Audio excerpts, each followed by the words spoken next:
This is The Sports Life. It's all over, boys, girls, children, dogs, cats. Here's the snap, saying back to throw again. Pressure comes, throws it down the field. It is tipped up in the air, and that's the ball game right there. Indiana wins! Indiana has beaten the Ohio State Buckeyes, the #1 team in the country. Don Fisher, the treasurer of Indiana. It only took him 50-plus years, but he got the call. A Big Ten football championship for Indiana. We'll team in along with Dalton Shetler and welcome him into the Sports Life. And I'm pretty sure Don never thought he would make a call like that. And I'm sure I never thought I'd hear him make a call like that. Well, this show we have coming up for you it's really interesting as we're going to hit on a few topics. But one of the most unique is Tom Izzo. No, that's not unique. But Tom Izzo and the accordion. That's a little different. That does sound different, and it certainly will fit into the holiday spirit as well. It'll be spreading some Christmas cheer. Looking forward to that. You mentioned Don Fisher and the Indiana Hoosiers. Who would have thought Don would be in the college football playoffs for the second straight year calling Indiana football? But that's what's getting ready to happen as the Hoosiers make their debut of this round of the college football playoff, and Ohio State will as well. And to break down both the Hoosiers and Buckeyes in the college football playoff, we'll be having Zach Osterman join us, as well as Tim May. Well, what do we have for our Sounds of the Week? Well, we wanted to get this show as merry and bright as possible, so we decided, hey, the 2025 edition of the Tom Izzo Christmas Show, let's bring some of that from the top. So here's Tom Izzo, his accordion, and his players trying to keep up, singing along. And it's going to be Jingle Bells. There might be a lot of Jingle Bells tonight. Are you ready, Nick? Testing. A 1, a 2. A 1, 2, 3.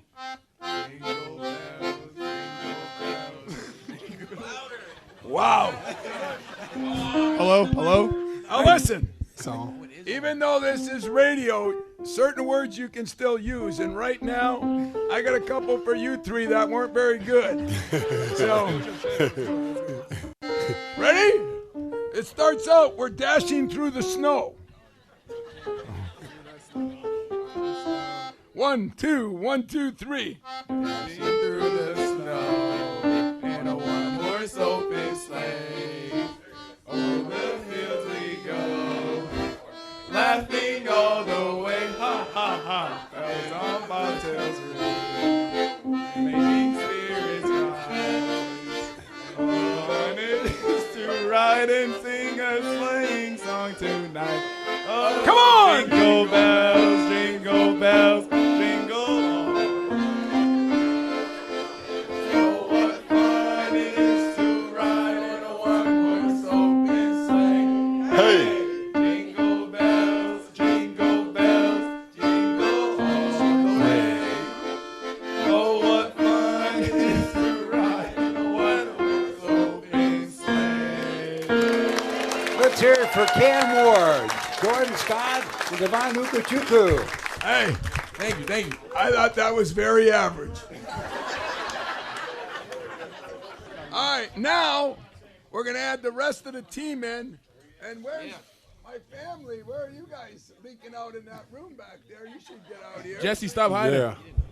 And get Isabel out here. All right, now can everybody be a little louder? Yo, Caleb. Get loud. Are you ready? Get us started. Yeah.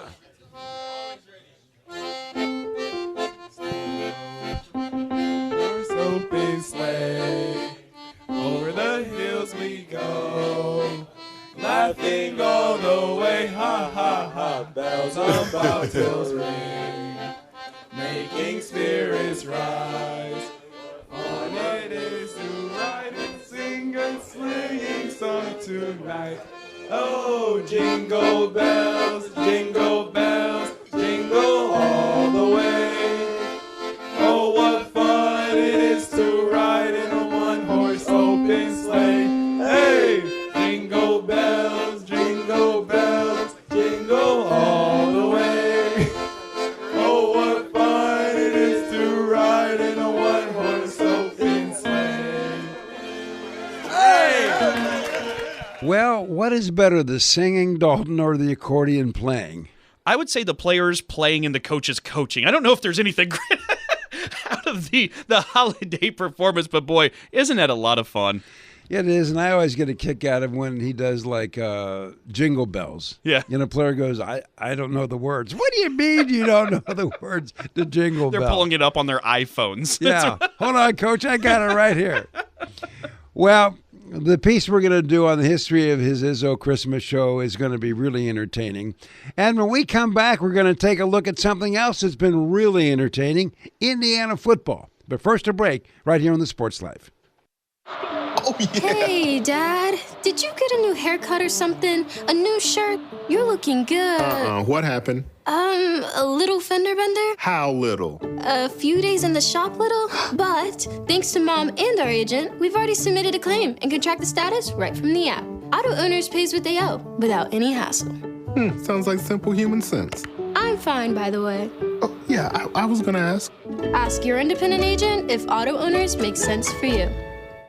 Every kid deserves a chance to feel safe, to have their own bed, to be loved and cared for. That's why I love my foster parents. They make me feel like part of the family. Raise hope and foster dreams for one of 13,000 Michigan children in foster care. Visit michigan.gov/hope for a home or call 855-MICH-KIDS. That's 855-MICH-KIDS. Sponsored by the Michigan Department of Health and Human Services and the Michigan Association of Broadcasters.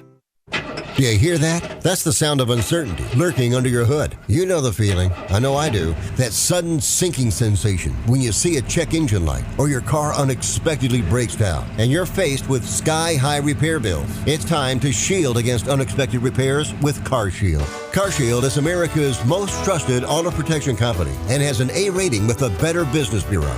Don't let the fear of a breakdown keep you up at night. Trust the Shield, CarShield, and say goodbye to terrifying repair bills and hello to peace of mind. Your plan also comes with 24/7 roadside assistance, courtesy towing, rental car options, and so much more. Don't wait till it's too late. Call CarShield now before a breakdown. Protect your wallet. Protect your car with CarShield. Get our best protection ever. Call now. You'll thank me later. 800-965-1292. 800-965-1292. That's 800-965-1292. We'll be back with more in a moment. This is The Sports Life.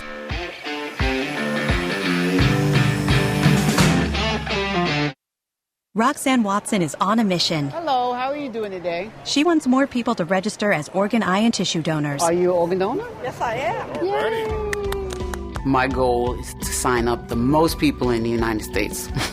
What drives her? Roxanne's own life was saved through the gift of a heart transplant, made possible by an organ donor. I decided that day that I was going to devote myself to the cause of organ donation and signing people up and honoring my donor by doing that. Now she's back to health, and she's a powerful force helping to save lives every day through her work. Imagine what you can make possible by leaving behind the gift of life. 8 people can be helped with the major organs, and up to 50 people can be helped with a little bit of everything. And when you think about it that way, that you could help that many people, it's amazing. It really is. Learn more and sign up as an organ, eye, and tissue donor. Go to organdonor.gov. A message from the U.S. Department of Health and Human Services, Health Resources and Services Administration.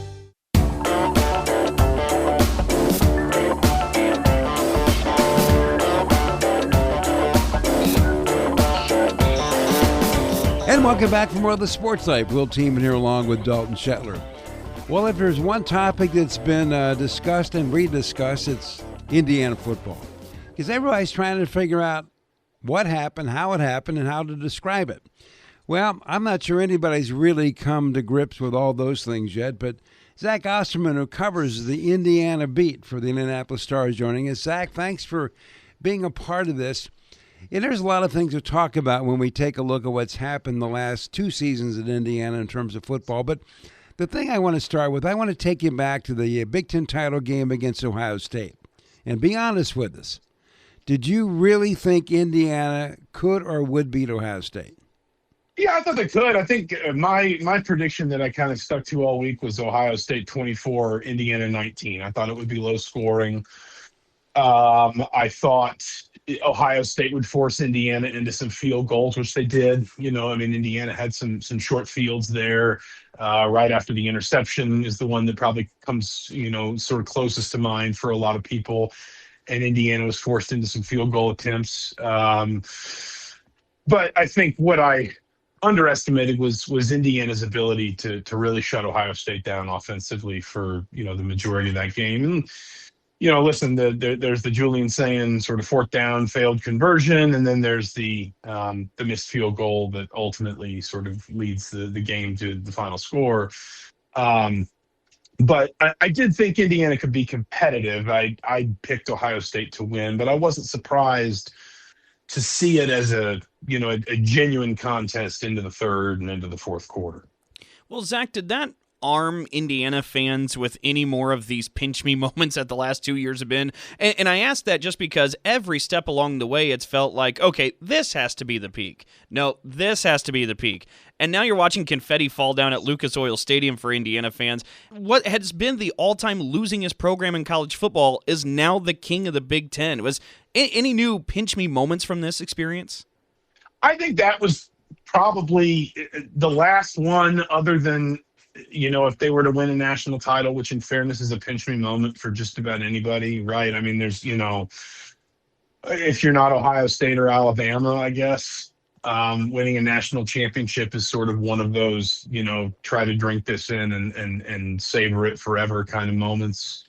I think it was because of the way that it happened in particular. I think Indiana fans had always, the optimistic sort of section had always hoped maybe there would be a year where they could, sort of maneuver their way out of the Big Ten East with some help. Maybe somebody's on probation. Maybe somebody has some kind of horrible injury. And then they sort of fall backward into a 7-5 Big Ten West team and they win a Big Ten title. But for it to be number 1 Ohio State versus number 2 Indiana, the first 1-2 matchup in the history of that game, on the same day Indiana's playing a basketball game against Louisville in Indianapolis. And so there's this sort of all-encompassing IU feel to the day. I knew so many people that spent the day, even the weekend, in Indianapolis for that reason, for both games, to win that game the way that they did, to feel like, frankly, if anything, they kind of won that game on Ohio State's terms, because those terms are Indiana's terms now too. Defense, low possession, low scoring, physically tough, physically demanding football is something that Indiana is going to make you play if you want to beat them. And I think it was all of the circumstances that maybe led that to sort of being, for lack of a better, more artful way of putting it, kind of the perfect process leading to the perfect outcome. When you cover a really, really good team, kind of a franchise university in terms of success, you kind of think tournament games, say NCAA basketball, you think Duke's going to do well. These sort of blue bloods, Indiana's not that obviously in football, but you've seen these 2 seasons, Zach. Are you to the point now where you go, you know what, they're as good as anybody on planet Earth. They can win this whole thing? Yeah, I think for me, I probably got there after the Iowa game. And I wrote a story about this, but I think Jim Harbaugh was the one who said, sorry to bring that up on this radio network, bring that name up. But I think he was the one that said, Kinnick Stadium is where top 5 teams go to die, I believe was his quote. And he was speaking from experience. Michigan had lost a game there under those kinds of circumstances a couple years earlier. It's obviously happened to Ohio State. I actually, for that story, I talked to Mark D'Antonio about, one season Michigan State was flying high. I think they were 8-0, and I think D'Antonio's quote to me was something like, "We went in there and they just stuffed us." And when Indiana won there, and Iowa, is we can have all the conversations about sort of maybe the ceiling that program has found in the last few years. But when Indiana won there, it felt like almost sort of this rite of passage for sort of the Curt Cignetti experiment or the Curt Cignetti project in Bloomington. And I didn't necessarily expect him to go beat Oregon, but, as the Oregon game is unfolding, you're sort of watching it, you're thinking, well, none of this is surprising because we knew the quarterback was good, we knew the offense was good, we knew how Indiana was going to handle a physically dominant defense, we knew how Indiana was going to control the line of scrimmage. And, then everything obviously after the Oregon game all the way up through Ohio State was just sort of further affirmation of what this team was potentially capable of. So I think for me, it was probably the win at Iowa and the way it happened and some things that happened within that game, individually, that sort of got me thinking, not necessarily that they'd be 13-0, that they'd win the Big Ten, but certainly that they were a playoff caliber team again, that they were going to be able to give just about anybody on their schedule a really difficult time, and that they were, I think that was kind of the moment that I thought we're probably going to wind up talking about this team again in terms of, are they among the best in the country? Zach, we discuss all these milestones and the different pinch me moments. There was another one recently with the Heisman Trophy going to Hoosier quarterback Fernando Mendoza. It still feels weird to say, and honestly, besides some Hoosier fan playing the college football video game in their basement, I never thought that you'd ever see the Heisman Trophy with an Indiana Hoosier, but here it is. It's another one of those moments that just kind of breaks the imagination. What was this like for Fernando Mendoza to bring it home to Bloomington? Yeah, I think you can see. I mean, Fernando Mendoza's I think is, at least with us, he's never been someone who, kind of hid his personality. I think that speech he gave was probably kind of a really good sort of distillation of what you get from Fernando Mendoza. He's very thoughtful. He's very sort of, I think he's very circumspect. I think he's got the ability to be very circumspect on his journey, the importance of his family, all those things. I think it was important for him, that the family's obviously got a good relationship with both IU and also with the staff. It's, I don't know how many people know this, but his little brother Alberto was actually committed to JMU. So the family goes back further with Signetti, with Mike Shanahan, the offensive coordinator, with this whole sort of apparatus and coaching staff. Even then the staff goes back with Indiana. Mendoza, the younger Mendoza, flipped to IU after Curt Signetti went from JMU to Indiana. So, I think for Fernando Mendoza, obviously you could tell what it meant for him, what it meant for his journey, for his career, for his family, et cetera. I think he understands. I think he has a keen awareness of what it means for Bloomington and for this fan base. And I think it is just kind of another one of these moments of affirmation that just sort of say to people, Indiana football is something different now. And I think, after the Oregon game, and I'm not trying to toot my own horn. I'm only just sort of circling back to thoughts I've already put on paper or on page at some point this season. After the Oregon game, I wrote something where I kind of made the point that, we live in this time where nothing has ever been sort of less calcified in college football. Nothing has ever been less staid or, sort of less permanent than it is right now. And if there is kind of a program that is sort of, flying the ultimate revolutionary banner for this new era we're living in, it's Indiana. And it's the idea that you can be a Big Ten champion at Indiana, you can win a Heisman Trophy at Indiana, you can, there's going to be copies of all the trophies that Fernando Mendoza has won, sitting in the trophy case outside the football offices before too long. And there's even just the most fundamental piece of all this probably is we now have 2 years of evidence that say you can be a regular playoff participant in Indiana. And I think that resonates as loud and as kind of as far as anything, because it says, especially, and we can debate the merits of this until, we're all blue in the face, but especially when we're probably about to expand the playoff again, the idea of entrenching yourself as a team that expects to be competing at that level every single year makes it a lot easier to sell people the vision going forward, whether it's recruits, coaches, fans, anybody, that, hey, this is not a feel-good story anymore. This is just something that everyone needs to get used to expecting. Well, it was a great landing spot, and Zach, we appreciate you joining us. And by the way, I congratulate you because as your career gets to the end of the line, whenever that is, you can say you were part of college football history and you got to cover it first person. Zach, thanks so much. Absolutely. Thanks for having me. And there you go, some of the thoughts of Zach Osterman from the Indianapolis Star, who's been covering these Hoosiers under the great resurgence of IU football. Well, when we come back, a guy who knows all about Ohio State, Tim May. It's all coming up in just a moment. So, got one for you, boss. Oh, yeah? What's black, white, and dented all over? I give up. The company truck. I know, but thanks to our agent, we've already submitted an insurance claim and can track the status right from the app. Auto owners pays what they owe without any hassle. Lucky for you, that's simple human sense. Ask your independent agent if auto owners make sense for you. Here's a real-life story that affects 50% of all of us out there. It's called divorce.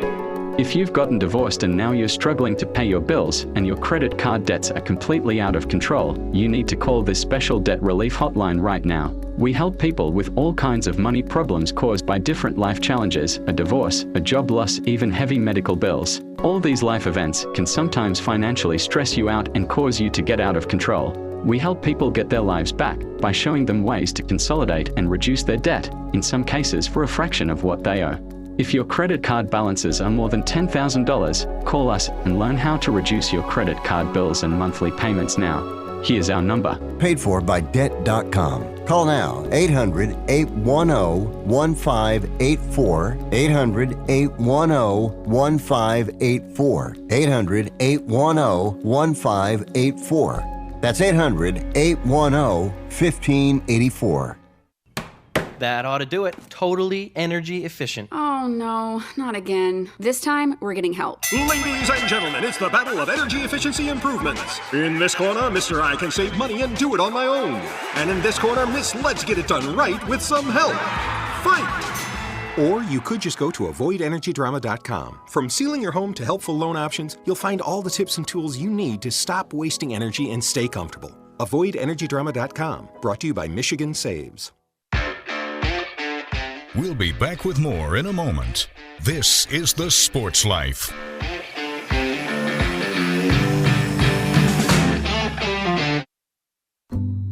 Unlike other health concerns, mental illness is not always easy to see. Depression won't show up on an eye chart, and you can't measure it on your bathroom scale. Sorting out a mental health concern is not something to attempt on your own. You won't find a bipolar disorder by looking at a thermometer. Like many other health conditions, help for mental illness takes professional diagnosis and treatment. Anxiety won't just go away under a stick-on bandage. So the sooner you seek treatment, the better. If you or a loved one has a mental health concern, don't go it alone. Find out what to do. For 24-hour free and confidential information and treatment referral, call 1-800-662-HELP. Learn more at samhsa.gov/support. That's samhsa.gov/support.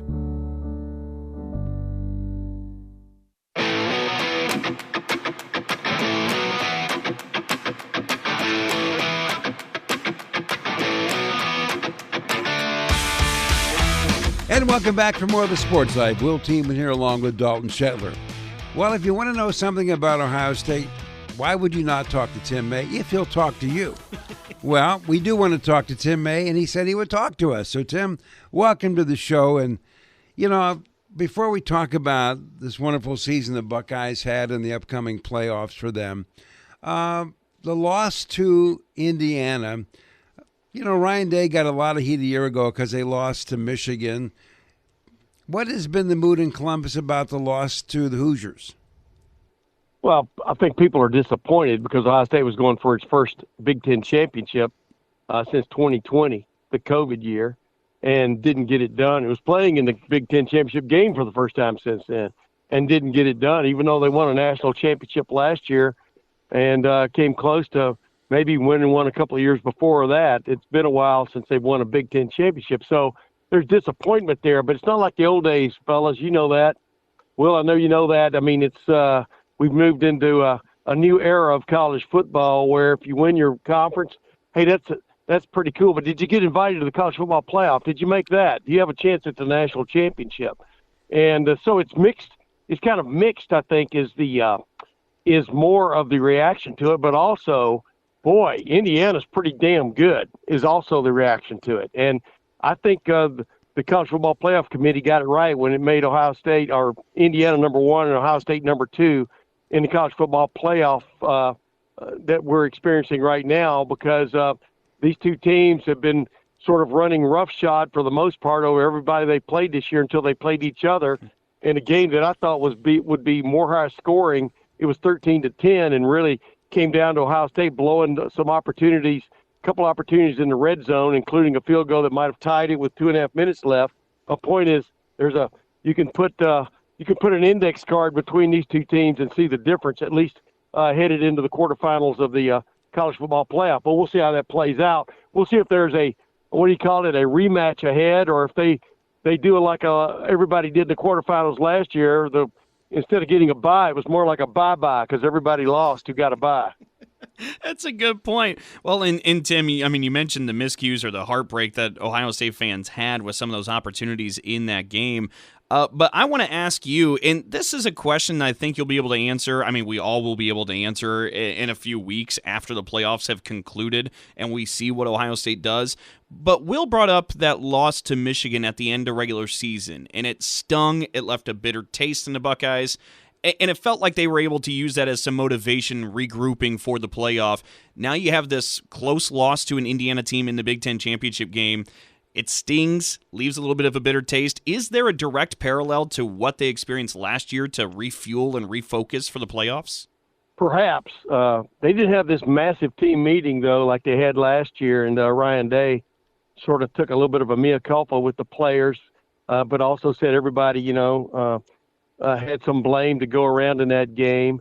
I'm talking about the Michigan game last year, and they did refocus and in a big-time way as everybody watched. But you can't – that's the whole thing. You can't always count on everything you did before working now because, the world moves on, number one. And number two, they were a huge favorite over Michigan a year ago. This year they took care of their rival in a huge way, and we all know what's gone on up there since then, but that's a podcast for another day. Maybe you've already had it, but or still having it. But this was a 13-10 loss to a team that I think Ohio State ended up only being a 2.5 or 3 point favorite over. I'm talking about Indiana. So this is a team of literally like competition is the best way of putting it.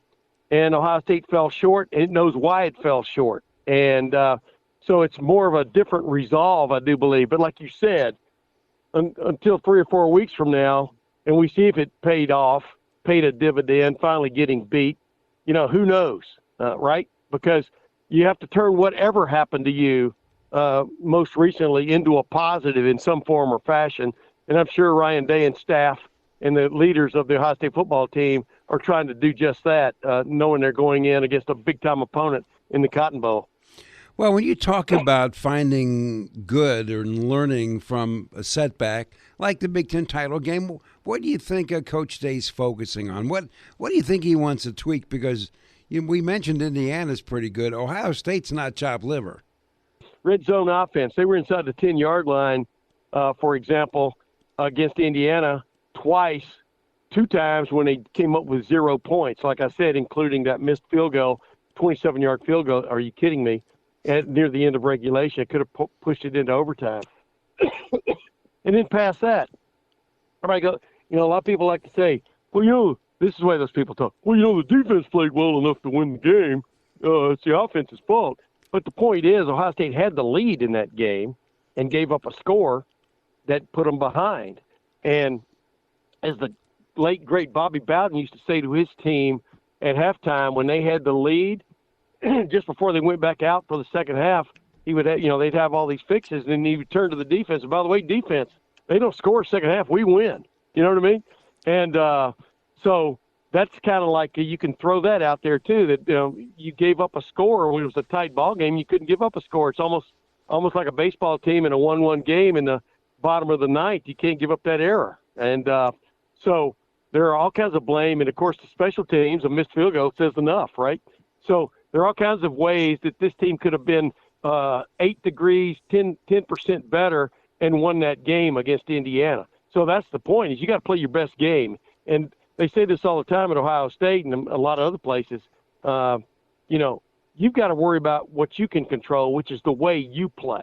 And if you take care of business, I think Ohio State still, if you look at the All-American teams, Ohio State had 7 players picked on either at least one first-team All-American team of the many All-American teams that have come out over this month.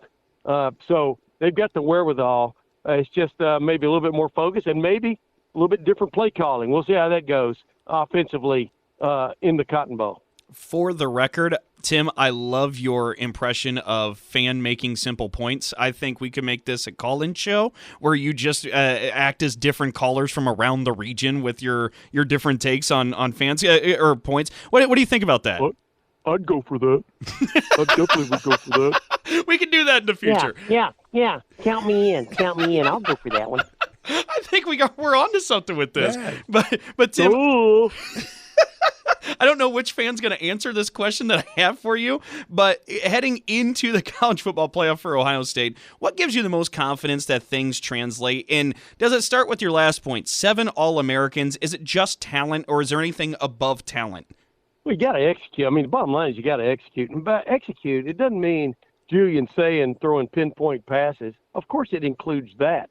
But it includes your right guard or your right tackle, not, when the other team, like Indiana was really good on playing games up front, they would show 5, 6 guys and rush 4. You didn't know which 4 were coming. But, when you let Julian Sayin half the time be dodging things before he can ever sit and plant and throw the pass, I mean, that's execution. You got to have wide receivers running the right routes, and then defensively, you got to be gap sound and move on from there. And it's a one-on-one ball, 50-50 ball. You got to make the play. And, Ohio State got beat by deep fade route, well, not deep, but medium fade route, back shoulder throw. And a lot of times cornerbacks are going to get beat on that play. But that was the winning touchdown for Indiana. So there are all kinds of places where execution is the name of the game. What's that John McKay line, remember? Coach, at Tampa Bay after they went, 0-14 or something? Coach, what do you think of your team's execution? And he said, I'm for it. I mean, it's the bottom line is, and that's what Ryan Day's going to be pushing, is individuals. The individual execution adds up to the collective, which is what you're looking for at this time of the year. And this is what's funny, too, about this time of the year. You guys know this. Ohio State's looking at playing a 3-game season now. But you got to play the coming game like it's the last game of the year. I mean, it's an interesting dynamic that the NFL, has been used to for a long time, and really college football has only caught on to really since it went to 12 teams last year in the college football playoff. Before that, it was 4 teams, but it was, it wasn't quite to what it is right now. I mean, the teams that won in the first round now, they're looking at having to win 4 games in a row to win a national championship, just like Ohio State did a year ago. So you've got to play like you've got 3 or 4 games left, or 2 or 3 games left, but you've got to actually approach the game like it's the last game of the year. You got to give it your all. You got to be on point. And that, like I said, it doesn't just mean throwing accurate passes. It means blitz pickup by the running backs right on down the line. So that's what we're talking about here. It literally comes down to knowing your assignment and execution. Well, Tim, it's going to be interesting to see how all this plays out. And one real quick question. Are we about ready to go to a 16-team playoff? I don't know. Here's the thing. The fly in the ointment, I was trying to think of the best analogy. I think fly in the ointment's the best one, but not really, is the conference championship games. What do you do with that? Because I've always been an advocate of if you're going to have a playoff for college football, all teams should play the same amount of games, meaning you should have to play the same amount of games to win the championship. And having a bye does not accomplish that. And you say, well, they had to play the conference championship game to get in there. I go, yeah, But the team that lost, in the old days, you could lose your conference championship game. Well, now you can lose it and get a bye. Now you still got to play 4 games to win the championship. And so that's not really fair for college football rosters. They've cut down on college football rosters in the last couple of years. I think y'all are paying attention to that, not increased them. So there's got to be some kind of gathering of the minds, the great minds that have run college football off the road and into the ditch here in some respects, but in some respects landed on a gold mine, which is a college football playoff. There's got to be some kind of coming together of the minds to figure this out and maybe do away with conference championship games. Now, I think that is also stupid, because why would you have conferences if you don't have a champion of that conference? And so just saying 3 teams tied for it, because or you having some ridiculous tiebreaker that decides it when you've got 18 teams in the Big Ten, and Big Ten's been playing 9 games for several years now. But to say that you only play 9 opponents, that means what? 9. Let me do my math here. 9 carry the 1 minus 6 equals which means what? 8 teams a year you don't play because you are one of the teams. 8 teams of the year you don't play in that conference. How can you say who the conference champion is based on the record? And so they've got to do away with the conference championship game, though, and move on to a full-fledged playoff. We'll see if, in fact, that happens. I think a lot of people are maybe pushing for that more now than maybe they were even last year. Well, Tim, as always, it's great speaking with you, and I'm excited about the possibility of us all getting together after the new year and coming up with this new podcast where you are the guest from various regions from around the country. Hey, I could do it. I could do it now. I could do it in a heartbeat. Maybe I'll try it on my own podcast as a trial run, see how it goes. Well, but I do that all the time. You know what I'm talking about. The people who, basically say, well, duh, after they've seen something happen, well, I would have done this. You know what I mean? I mean, those are the ones that drive you nuts. Well, what I'd like you to work on, though, is your East Coast accent to see how that one sounds, like the guy from the Bronx. Well, I ought to have one. I ought to be able to get that because my wife is from the Boston, Massachusetts area. I'm from deep East Texas, and before that, Alabama, before I moved up here 50 years ago. I shouldn't have an accent, and I always tell people I don't have an accent. It's the people up here that have the accent. Amen, brother. Well, Tim, I appreciate it. Take care. Always a pleasure, fellas. You know that. Tim May, always informative and always fun as well. No question about that one. Well, when we talk history and sports, we usually talk about games and championships. Well, coming up, we're going to talk about some more history. It's Tom Izzo and his Christmas radio show. It's all coming up in just a moment. Oh, yeah. Hey, Dad. Did you get a new haircut or something? A new shirt? You're looking good. What happened? A little fender bender? How little? A few days in the shop little. But thanks to Mom and our agent, we've already submitted a claim and can track the status right from the app. Auto Owners pays what they owe without any hassle. Sounds like simple human sense. I'm fine, by the way. Oh, yeah, I was gonna ask. Ask your independent agent if Auto Owners makes sense for you. So I graduated last year and got a job. Sweet! But it got boring. I didn't really have a purpose. Then I started volunteering with Community Action. It's a statewide network with 29 agencies across Michigan. Community Action helps people with food, housing, utilities, childcare, senior services, you name it. I found my purpose, helping people, changing lives. Won't you join me? Call 1-855-MI-ACTION or go to MichiganCommunityAction.org. Sponsored by Michigan Community Action and Michigan Association of Broadcasters. This is a potter's field. When people can't pay for their funerals, they are buried here. It is a lonely, desolate place, littered with unmarked headstones. No one visits. No one leaves flowers. But it doesn't have to be that way. For as low as $1 a day, you can ensure your family will have the money to pay your funeral expenses.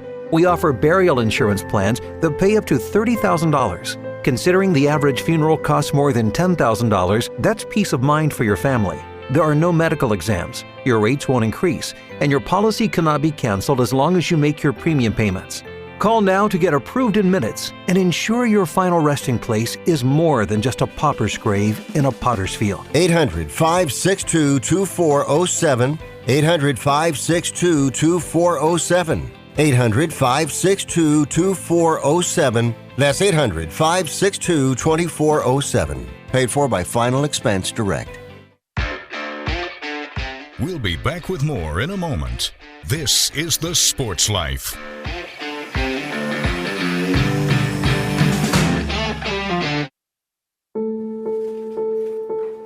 We all make choices.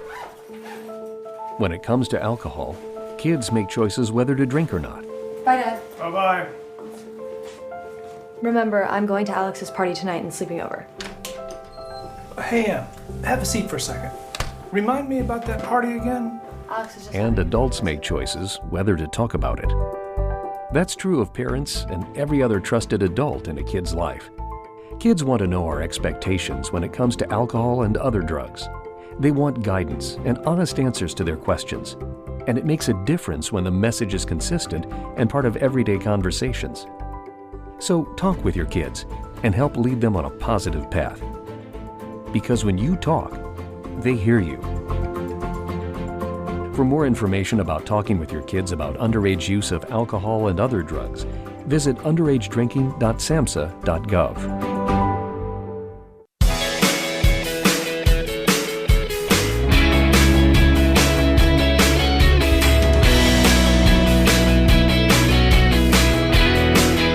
And welcome back for more of the Sports Life. We'll team in here along with Dalton Shetler. And don't forget, Auto Owners Insurance, simple human sense. Ask your independent agent if auto owners make sense for you. Well, in the city of East Lansing/Lansing, one of the hardest tickets to get for any show in town, any given year, is not some big stage production, not some Taylor Swift concert. No. It is Tom Izzo at his radio show playing the accordion. I know it sounds a little strange, but it's all true. So anyway, it's just amazing how this whole thing has evolved. It really is, and it's funny. Tom Izzo and Taylor Swift might be the first time we've heard them in the same sentence before, but nonetheless, it is a huge deal here in mid-Michigan, and we wanted to go ahead and take a journey through this annual tradition that takes place, and we wanted to go back to 2003, the first time ever at Tom Izzo's radio show that he brought with him his accordion. Here's him and host Terry Braverman. This is the fun time of the year. Coach Izzo has this beautiful gold and white box in front of him. Before he starts, Tom, I have to ask, a serious question. I am not being facetious at all. Did you actually take lessons when you were a youngster to learn to play? No, I have a musical background. I just picked it up on my own. Ask a silly question, you get a silly answer. Okay, what are you going to do? Well, I actually... I don't know. I'll try to play Jingle Bells. I haven't practiced as much. So I'll play one song now, and then we'll play some after, so I embarrass myself in front of 200 or 300 people instead of we have all the youngsters that are listening. And if these guys can sing, and I went out today, and I guess it's a little dark here. I'm going to put on these glasses. I bought 4 pair. I sent 3 to the officials of the UCLA game. The other ones are going to go right here, but I'm going to give it a... Now, you guys got to go slow, okay? You guys know Jingle Bells? I'm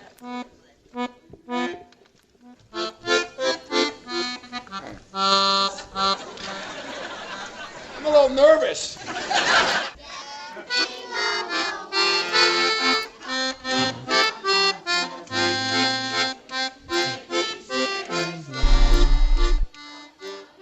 In 2003, Tom Izzo whips out the accordion for the first time ever on the Tom Izzo Weekly Radio Show. So that was kind of exciting, kind of entertaining, no doubt, surprising for sure. But how did it start? That's a great question, and that takes us to 2015 on the Tom Izzo Radio Show, where he talked about the first time he ever was introduced to an accordion and what the inspiration was. Our question comes from Margaret, and her question is, can you talk about how you learned to play the accordion? Some would question whether the word learn and accordion are in the same. My mother, she was, she played the piano and the organ at church, and she was actually really good. And, I was nothing but sports, and my dad was all for that, and my mother was all against that. And so she convinced me that I had to play something. I didn't want to play the piano, and with my Italian background, the accordion seemed to be something that I could play. So I started taking lessons when I was about 11 or 12, and that year I played little, junior high football or whatever, and I never really had an injury, except that year I broke my thumb and my knuckles one time and 2 fingers different times, all within the same year. And it was about 8 months after I started taking lessons, and I just got this new accordion, and I couldn't play, so I tried a little bit the year after, and then I decided that I better put all my efforts into something else because that wasn't going so good. So I never really played then for like 5-6 years, and I don't know why. When Mariucci and I were actually professors, teachers at Northern Michigan, we had a Christmas party, and neither one of us could get a date. So I brought my accordion and sat him on my shoulder. So it was a real good event, and I practiced a long time then. And come to think of it, I think I played better because I think the singers were better. I mean, I really mean that. But so then it just became a tradition, and sure enough, Mariucci called me today. You're not going to play that stupid accordion again, are you? So he's going to try to pick it up on the internet, and it's there. It's there, and see if he can. He was not very musically inclined, so he, like I said, he just kind of sat on my shoulder and had a little tin cup, and we took donations and called it a day, So there you go. Tom Izzo on his radio show talking about how he started playing the accordion. Well, one of his longtime best buddies, maybe his best buddy, probably Steve Mariucci. The stories about these two at Northern Michigan in school are legendary at this point. And the legend grows, by the way, every year. Like the fish, gets a little bigger. But anyway, so on one of the Christmas shows, Steve Mariucci joined Tom. That's right, and we flash back now to 2013. You heard that he sits on Izzo's shoulder and rattles a tin cup. Well, here's Steve Mariucci talking a little bit about the glory days. Hey, I was telling him the story about that first Christmas, when we used to have Christmas, Steve and I were GAs, and they'd have the staff Christmas party, and everybody bring their wives or significant others, and I would have brought my girlfriend, but Mariucci couldn't find one, so I didn't want to go by and have him go by himself, so I always took him as my guest. And I used to sit him on my shoulder, guys, and he had a little tin can, and I played, and he collected money, and that's how we ate. Right, Mooch? Is Izzo playing that accordion again today? Oh, he is, Steve. Huh? I kept on the tradition. Housetop, or what does he play? There you go.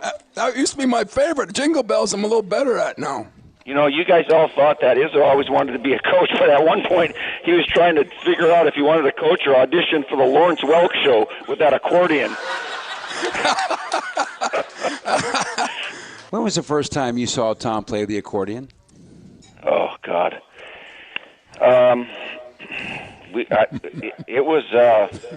It helped me out. I can't remember. It was pretty... how old were we? Were we in high school? Did you play that thing in high school? Yeah, I played in high school, but you probably weren't around then. But maybe in college, I guess. Yeah. All I remember is, like, why do you play that? Really, why do you play that? I thought the only thing you could play was the radio, but then he started playing that thing, and I was kind of impressed.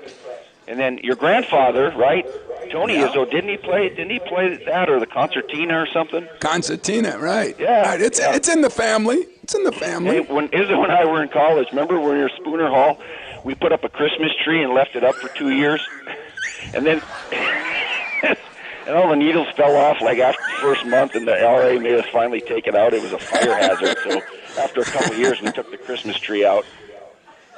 Yeah, you were a hell of a roommate, that's for sure. And just think how respectable those two guys are now. It's amazing, isn't it? What a great story it is. But by the way, Tom Izzo isn't the only notable celebrity in sports that can play the accordion. He's got a pretty interesting connection, not just with being around mid-Michigan, with a hurler and MLB pitcher John Smoltz, who's now on the airwaves, and he joined the airwaves of the Tom Izzo radio show back in 2017 to talk about their love and uncommon kind of connection over the accordion. I thought we'd bring on somebody who plays the accordion, somebody that he could talk shop with. Well, I don't play it. Well, damn. Well, I thought this guy might help you. Welcome, John Smoltz, to our show. Gianni. Oh, it's good to have me. And I can tell you, it's good to have me on the program. I can tell you right now, Tom plays the accordion way better than I do. Hey, John, you must have got hit in the head with a baseball or something, because I promise you that I think both of us are very average or below average. You know what? I've always told people that the accordion prepared me, disciplined me, gave me structure. I have not played it since I've been 7 years old. But from 4 to 7 years old, it set the stage for my discipline, and it set the stage for what it's like to work hard, practice, and try to perfect. Well, John, it was so. I got to tell people, we sent a text to him today. Lori gave us the phone number, and when you text back said I'm in, I was so jacked because I knew Tom would be. And unfortunately, you're not going to help me much with this accordion, are you? No, he's in good hands. Look, he is as determined of a person I've ever met, and you know what? The best thing about playing a musical instrument is if you miss a note, so what? You keep going. Keep going. My whole life, I've grown up listening to accordion. It's a beautiful instrument, and he's in good hands. You know, that's part of what he knows growing up. Well, John, thanks so much for taking time to join us, okay? Thanks, John. My pleasure. Now, just think about this a minute, Dalton. We're talking about the accordion. And the two people talking about the accordion, one is in the Naismith Basketball Hall of Fame, and the other one is in the Major League Baseball Hall of Fame. There's only one place you could find something like that. I think they should put an accordion in both of those halls with their name underneath. Like, you know, Tom Izzo played this. John Smoltz played this. I like it. I like it. There you go. Well, when we come back, our parting shots. So, got one for you, boss. Oh, yeah? What's black, white, and dented all over? I give up. The company truck. I know, but thanks to our agent, we've already submitted an insurance claim and can track the status right from the app. Auto owners pays what they owe without any hassle. Lucky for you, that's simple human sense. Ask your independent agent if auto owners make sense for you.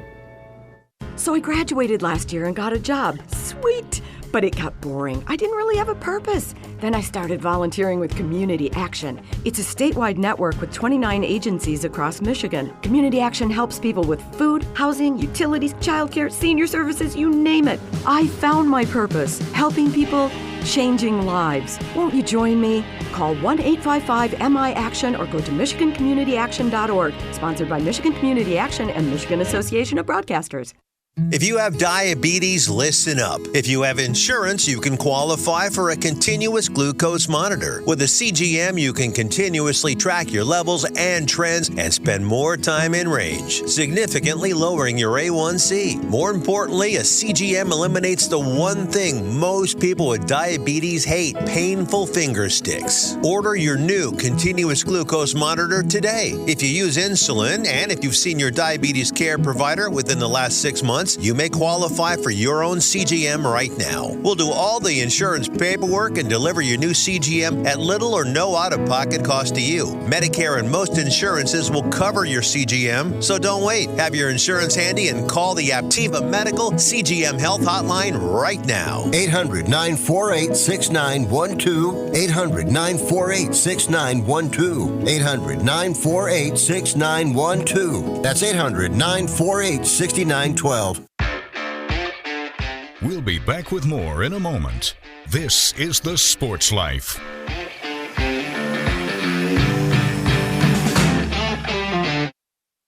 Anybody ready for a burger?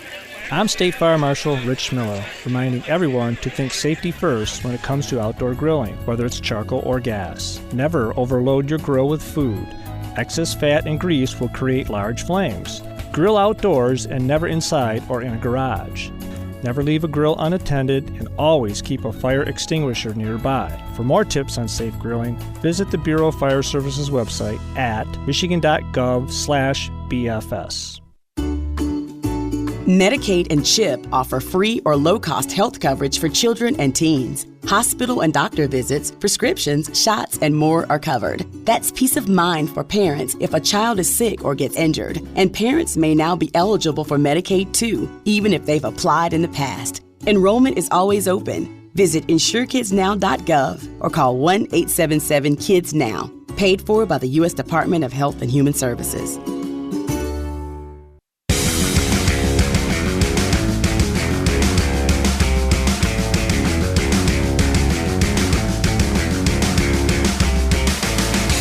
Welcome back to more of the Sports Life. Will Teeman here along with Dalton Shetler.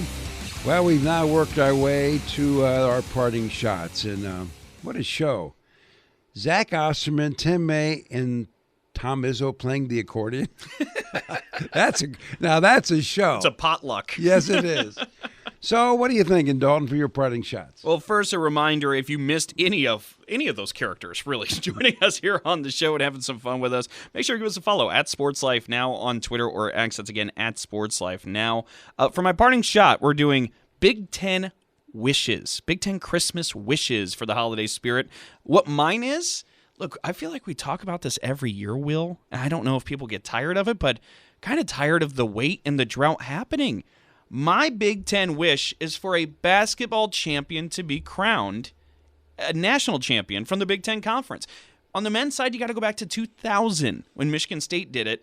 On the women's side, you got to go back to 1999. Not even in this century have the women had a Big Ten champion nationally. So that's my Big Ten Christmas wish. Let's finally get a basketball national champion in the Big Ten. Well, if we keep adding teams, we're going to get there. Eventually. Eventually we'll get there. Well, here's my Christmas wish. My wish is we get rid of what I call mercenary teams. College basketball teams where you say, okay, I'm going to go to Europe and buy a bunch of guys. Okay? Yeah. How about doing what like Michigan State does and Purdue does? They have a culture still. They do hit the portal, but they build their team around 3-4-year players. They're building an identity. They're building with people that want to be part of that program. And we are seeing these sorts of programs have success. Mm-hmm. Now, mercenary teams, have they ever had success? Well, I think they have. Let's go back to the first version of that. John Calipari, the one and dones, the freshmen of Kentucky. They won a national championship in 2012. That's a big deal. Mm-hmm. And in 2015, they almost got the perfect year. 38-0, heading into the Final Four, and Wisconsin got him in the semis. Another one of those programs that builds it with a culture. The Frank Kaminsky, Sam Deckers, Nigel Hayeses of that day. Was that team good or what? It was insane. Unbelievable, that team. So that's my wish, that eventually we find a way to get rid of the mercenary teams, kind of go back to the way we were, and just really celebrate teams and programs and people that are there because they want to be there. And with that, that's a wrap for our show. Certainly hope you enjoyed hanging out with us. And we should also note that you can find us wherever you find your podcasts like SoundCloud, Spotify, and Apple. And make sure to check us out and hit subscribe. As always, thanks to the Big Ten Network.